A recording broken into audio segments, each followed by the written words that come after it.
पाकिस्तान की फतेह 2 कैसे ध्वस्त हो गई है, इस फतेह 2 को लेकर उनकी अलग अलग मिसाइल्स हैं। हमने शाहीन की भी बात की, हमने फतेह की बात की। फतेह 2, अगर मैं एक बार जरा मेजर जनरल आपसे पूछूं, ये फतेह 2 उन्होंने हमारी तरफ एक निशाना बनाकर फेंकी, लेकिन इसको भारत ने निष्क्रिय किया है। अब ये अपनी मिसाइल सिस्टम्स, जिसमें कई हैं, उनका इस्तेमाल भारत की तरफ कर रहे हैं। मेजर जनरल देखिए, देशवासियों को, दर्शकों को ये मैं बताना चाहता हूँ कि जो हमारा एयर डिफेंस सिस्टम है, एक बहुत बेहतरीन मजबूत एयर डिफेंस सिस्टम है। 3 लेयर्ड ये सिस्टम है, लॉन्ग, इंटरमीडिएट और short range. Long, intermediate, medium, short range, ये इंटीग्रेटेड हैं। हाँ। और जो हमारा कंट्रोल एंड रिपोर्टिंग सिस्टम है वो उसके साथ बहुत अच्छा तालमेल है। और ये बहुत जाहिर हो रहा है कि इतनी जो ड्रोन्स आ रही हैं, जैसे हम स्वार्म ड्रोन्स हैं, उनको भी हमने इंटरसेप्ट करके डिस्ट्रॉय किया है। मैं देखो ये बताना चाहता हूँ कि तुर्की के ये ड्रोन्स है सर, तुर्की से बने ड्रोन्स है जो इनकी तरफ लगातार वो फेंक रहे हैं, उनको हमने निष्क्रिय किया है। बिल्कुल, बोलिए सृष्टि, बोलिए। बिल्कुल, और इसी बीच सर आपको माफी के साथ रोक रहे हैं, एक और बड़ी खबर भी हम बता रहे हैं आपको कि किस तरीके से लगातार पाकिस्तान के जो नापाक इरादे हैं वो पूरी तरह से भारतीय सेना उस पर बड़े खुलासे भी कर रही है।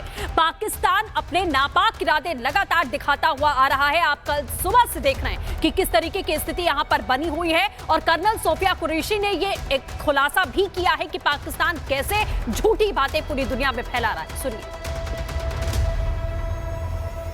रेखा पर पाकिस्तान ने ड्रोन घुसपैठ और भारी तोपखाना गोलाबारी के कई प्रयास किए।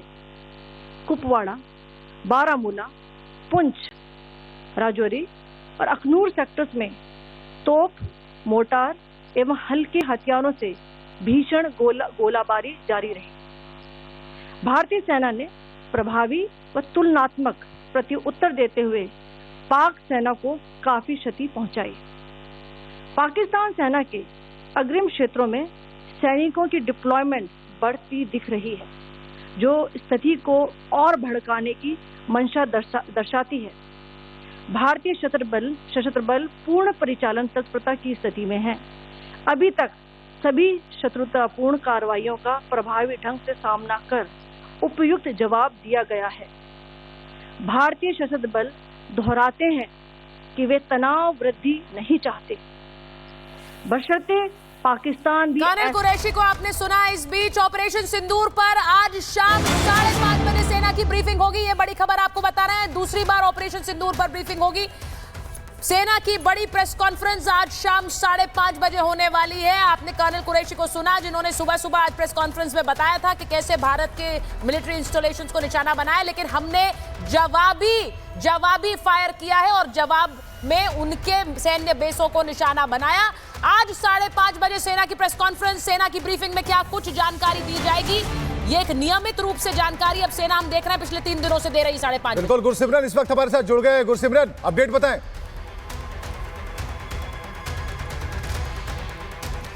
चलिए, तो ऑपरेशन सिंदूर शाम 5:30 बजे सेना की ब्रीफिंग होगी और एक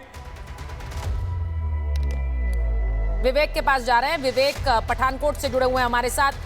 विवेक, जरा बताइए, हम तस्वीरें दिखा रहे हैं पठानकोट से, जरा क्या रिपोर्ट है आपके पास, जरा दिखाइए। होनी है, मुझे लग रहा है शायद वो एक रिपोर्ट हमारे लिए कर ही रहे हैं इस वक्त। जी हाँ, मैं पठानकोट के कई इलाकों में घूम रहा हूँ। इसके पहले जब मैंने पिछले बुलेटिन में लाइव दिया था तो मैंने आपको तस्वीरें भी दिखाई थी, और अभी भी मैं आपको एक बार तस्वीरें दिखा देता हूँ बॉर्डर के। इसके अलावा मैं ये भी जानकारी दे देता हूँ कि जो शाम को सेना की ब्रीफिंग होने वाली है वो काफ़ी अहम है, क्योंकि अब की बार जो कल रात को पाकिस्तान ने हमला किया है और आज जो पठानकोट के इलाके में दिन में हमला किया गया है, सायरन बज रहे हैं, अभी एहतियातन पूरे बाजार बंद करा दिए गए हैं, और जो उसको लेकर भी, और कई इलाकों में जम्मू में जो ये लगातार फायरिंग हो रही है, शेलिंग हो रही है, उसको लेकर भी जो जानकारी सामने आएगी। इसके अलावा जानकारी ये भी है कि लश्कर के जो 5 टॉप कमांडर हैं वो ढेर कर दिए गए हैं। मुद्दसर खडियान खास, जो अबू जुंदाल के नाम से है, ये लश्कर का जो कमांडर था, इसका जो मरकज तैयबा था ये मुरीद के में था। और इसके अलावा हाफिज मोहम्मद जमील, उसको भी ढेर कर दिया गया है ऑपरेशन सिंदूर के दौरान। हाफिज मोहम्मद जमील जो है जैश का सरगना मसूद अजहर जो है उसका ये साला लगता था, इसको भी ढेर कर दिया गया है। मोहम्मद यूसुफ अजहर जो है वो जैश का आतंकी था, वो भी उसका साला लगता था। मसूद अजहर का, उसको भी ढेर कर दिया गया है। ये IC 814 जो है उसके अपहरण के मामले में जो था वो वांटेड था। इसके अलावा खालिद जो है उसको भी ढेर किया गया है। अबू आकाशा उसको कहते थे, ये लश्कर तैयबा का आतंकी था। मोहम्मद हसन खान, पठानकोट की तस्वीर दिखाइए जरा। पठानकोट से हम ग्राउंड रिपोर्ट जा रहे हैं, दूसरी तरफ एरावत के पास जाते हैं। एरावत जरा आप बताइए, आप जहां मौजूद हैं, शेलिंग रात को हुई है, उसके बाद ड्रोन्स हमारी तरफ फेंके गए हैं, वहां से क्या रिपोर्ट है?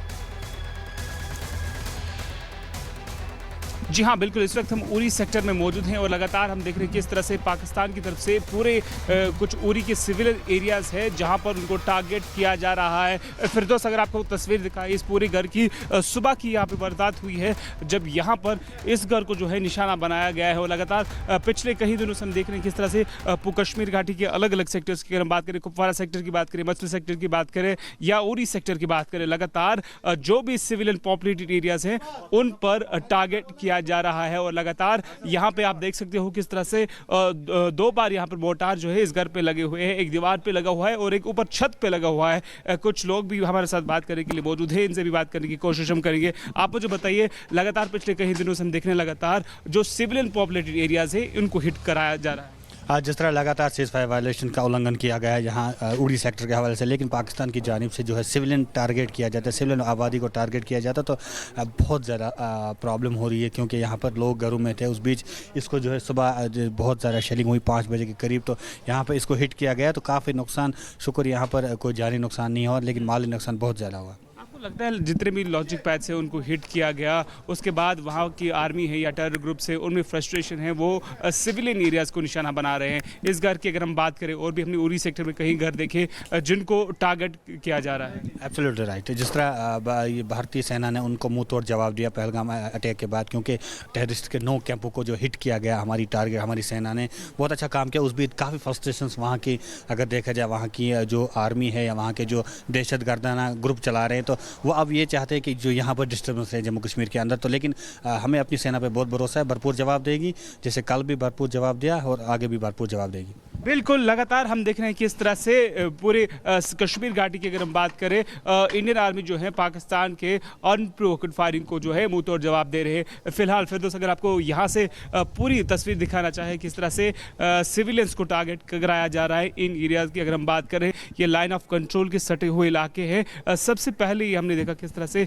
यहाँ पे उन एरियाज को हिट कराया जा रहा है जो बिल्कुल पास वाले इलाके हैं, जो सिविलियन पॉपुलेशन एरियाज है उनको ज्यादा से ज्यादा निशाना बनाने की कोशिश की जा रही है। ये वो इलाके हैं जो ज्यादा सीज फायर की वजह से प्रभावित हुए, वहां से लोगों को दूसरी जगह पर शिफ्ट किया गया है, लेकिन एहतियात के तौर पर और भी बड़े कदम उठाए जा रहे हैं। बता दें आपको कि सीमा से सटे इलाकों में अब ट्रेन नहीं चलेगी, ये जानकारी मिल रही है। रात में राजस्थान पंजाब में ट्रेन सेवा प्रभावित हुई है। पश्चिमी रेलवे ने गुजरात, राजस्थान और पंजाब बॉर्डर से सटे इलाकों में रेल सेवा को रात के समय सस्पेंड कर दिया है। रात में ट्रेन नहीं चलेगी, सीमा से सटे इलाकों में यह साफ कर दिया गया है। राजस्थान, पंजाब, गुजरात ये वो इलाके हैं जहां शाम को 5 बजे के बाद ट्रेन सेवा प्रभावित रहेगी। गुजरात, राजस्थान, पंजाब, एक बार फिर से आपको बता रहे हैं, पहले इन जगहों पर एयरपोर्ट बंद किए गए थे, लेकिन अब यहां पर शाम को 5 बजे के बाद ट्रेन भी नहीं चलेगी, बल्कि कई जगहों पर तो बाजार तक शाम को 5 बजे के बाद बंद करने की खबरें हैं। यानी जैसलमेर समेत कई ऐसे इलाके हैं जहां पर रात को बाजार बंद हो रहे हैं, वहीं दूसरी ओर ट्रेन सेवाएं प्रभावित हुई है। सृष्टि।